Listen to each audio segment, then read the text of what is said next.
আগামীকাল থেকে সারা দেশে সমাবেশ করবে বিএনপি। দ্রব্যমূল্যের ঊর্ধ্বগতি, চলমান আইনশৃঙ্খলা পরিস্থিতির অবনতি সহ দ্রুত গণতন্ত্রের পথে উত্তরণের জন্য নির্বাচনের রোডম্যাপ ঘোষণার দাবি নিয়ে তাদের এই সমাবেশ হবে।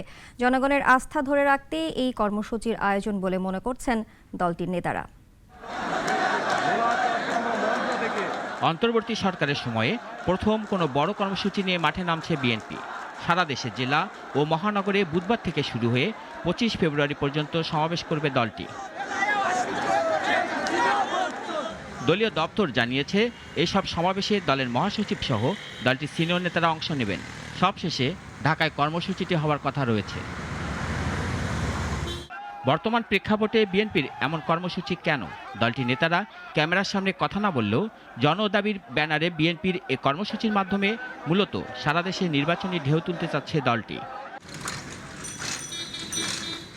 দলীয় একাধিক সূত্র বলছে, এসব সমাবেশে মূলত প্রধান ফোকাস থাকবে দ্রুত নির্বাচনের।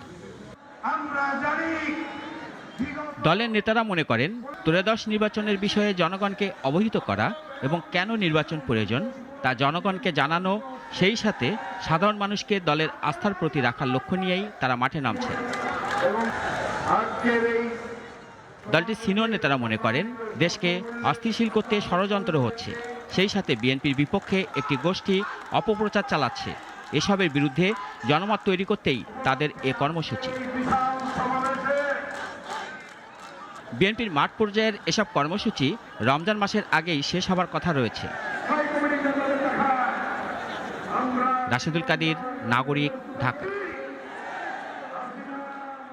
250-টিরও বেশি ডিজাইন অপশন নিয়ে ওয়ালটন স্মার্ট ফ্রিজ, বোঝে আপনার প্রয়োজন।